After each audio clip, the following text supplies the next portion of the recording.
因为很好读。我呢是一个文科生，我学中文，所以我就会对文理啊，实话说就比较考究，懂吗哈？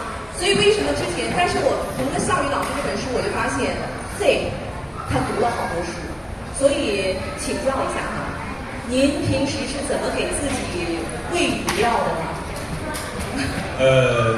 就确实就是有 AI 也好，然后你会今天的学习工具特别多啊，然后 AI 的使用方式，如果你使用得当的话，学习效率也会提升啊，所以就是其实今天就是大家真的如果有兴趣学的话，没那么难的，有那么多的油管的这个视频资料，然后最优秀的大模型公司都在那个 podcast 上去讲我们打算做什么，现在的记录是怎么样，我们面临的问题可能有哪些，他们都是很真诚啊，然后论文也摆在那儿，对吧？我刚才看放的那些论文都是公开放在那儿，然后英文你读的不好你很吃力，今天 AI 翻译基本上没有问题。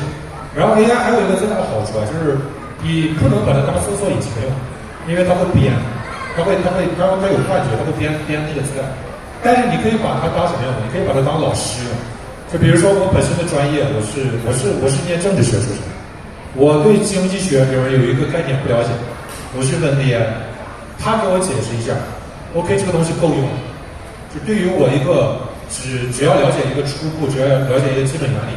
它解释起来是没问题，所以那你就做一件什么事，你就把自己变成一个容器，你增加通过你这个容器的数据量，就你对一切都有好奇心，然后看到一个东西就想弄明白啊。你现在做的事也很简单，对吧？把这个东西哪个概念不会扔到那个 AI 的对话框里边问一下，它就给你解释。所以今天其实学习是个很低成本的事。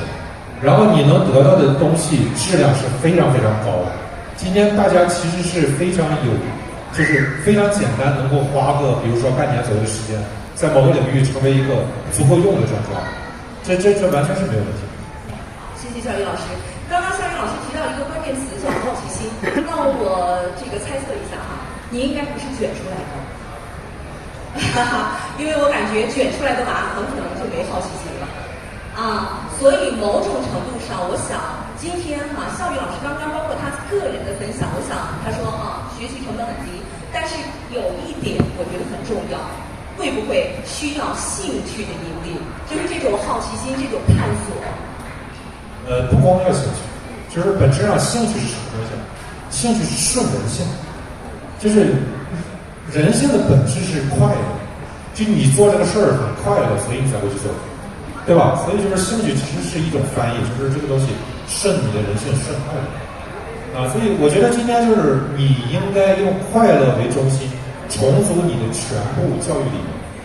然后你用这个理念一重组，你就会发现，我们对教育的理解里边有大量的语言腐败，就这个词儿完全是错了，对吧？叛逆，这是个语言腐败，它是对主体性的错误翻译。就是你小孩对吧？长到13岁以后，他长成了一个有主体性的人，他想法肯定跟你不一样啊。如果他不叛逆啊，对不起，你教育失败啊，你得现在开始培养他叛逆啊，不然的话你对吧？你一直补到他30岁，他都得叛逆啊。然后勤奋、勇气、耐心、毅力都是语言腐败，就是对吧？我举个例子，爱迪生试验了1万种材料，发明灯泡。完了，我们的教科书说，爱迪生多么有勇气，对吧？我不怕失败，重复1万次，多么有毅力，多么有耐心，这都是扯淡。爱迪生真的不是失败了1万次，爱迪生是爽了1万次。就他这玩意儿对他来说就是好玩的，对吧？就跟你打个游戏一样，这个 boss 摆在这儿，完了你前面有5个小怪，你挨个把它打了。对他来说，每天今天我试一个竹子能不能做灯泡，1、2、3、4、5个步骤啊，试到最后一步失败了，没事，今天爽过了，明天再爽过了。这是你真正要做的什么？真正要做的是从他一开始做一件小事儿，就让他顺人性，体会到这个事儿是有快乐的。当然啊，有些快乐我们说是低级快乐，对吧？就是今天你让孩子快乐，马上去玩手机游戏了，对吧？就是教育真正的作用。是让他从低级快乐跃迁到高级快乐。你这个时候应该做什么呢？培养他的品味。就好像你这个玩游戏，一开始玩这个游戏玩多了，自然而然会觉得其实也是那样。那么你作为教育者，你应该让他玩品味更好一上来玩原神玩了一半就玩多了，玩一下塞尔达传说为啥呢？因为塞尔达传说它是个开放世界游戏就是它的决策是非线性的开放式的决策，就是你没有固定解法，你可以探索怎么去解决这个问题，这个是非常锻炼你的这个学习能力和解决问题。好，你给他玩有品位的游戏玩多了，到某一个阶段，他就开始觉得做游戏比玩游戏有意思，对吧？然后你就可以你要做游戏，你要学这个，你要学这个你要学编程，完了你要学这个游戏策划、数值乱七八糟的这个时候他钻研3天3夜，他就啃那个东西，他是感到乐趣因为他后边有一个更大的多巴胺奖励在等着他。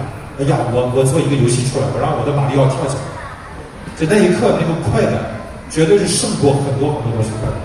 所以你真正的教育者，你真正的教育就是培养的这个东西。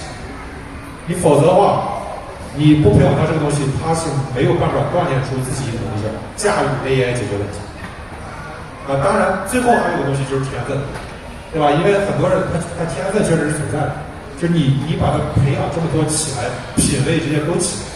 他就是比不过乔布斯，没办法，我就天分也没关系，至少整个过程人家享受快乐比你卷了10年好受多了，对吧？所以叫做以快乐以顺人性为中心，重组你的教育理念。